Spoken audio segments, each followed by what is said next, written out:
আজকে আমরা দেখব চতুর্থ শ্রেণী স্বাস্থ্য শারীরিক শিক্ষার প্রশ্ন, যেখানে কিন্তু পূর্ণমান 10, সময় 20 মিনিট। আমাদের এই পেজটাতে পরীক্ষার্থীর নাম, বিদ্যালয়ের নাম, ক্রমিক সংখ্যা নিজেরাই লিখবে।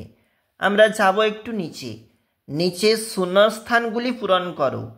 চোখ থেকে অন্তত 1.5 ফুট দূরে বই রেখে পড়াশোনা করা উচিত। সূর্যের আলো থেকে আমরা যে ভিটামিন পাই তার নাম ভিটামিন ডি। একজন পূর্ণবয়স্ক মানুষের আয়োডিন প্রয়োজন হয় প্রতিদিন গড়ে 1.5 মাইক্রোগ্রাম। তোমরা দেখবে ডায়রিয়া হলে রোগীকে প্রথমেই পানীয় জলে 1.5 মিশিয়ে খাওয়াতে হবে। সত্য মিথ্যা লেখো। টিভির পর্দা থেকে অন্তত 1 হাত দূরে বসে ছবি দেখা উচিত।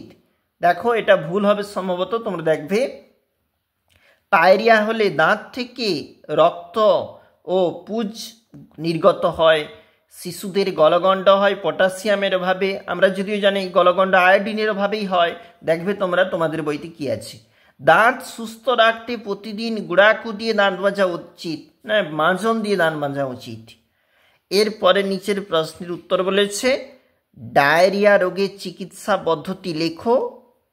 আয়োডিনের অভাবে শিশুদের কি কি ক্ষতি হয়, ত্বকের যত্ন কিভাবে নেওয়া উচিত। প্রতিটি প্রশ্নই গুরুত্বপূর্ণ।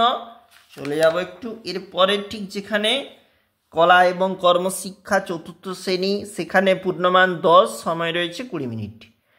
ছবিটি সুন্দর করে রং করো। তোমরা করবে রং। 4 নাম্বার রয়েছে কিন্তু এর জন্য। আবার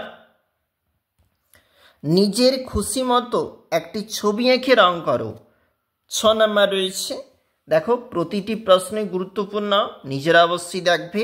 আমরা এখন দেখছিলাম আমাদের গুরুত্বপূর্ণ সেই প্রশ্নপত্র, যেখানে আমাদের চতুর্থ শ্রেণী স্বাস্থ্য শারীরিক শিক্ষার যেখানে প্রশ্ন।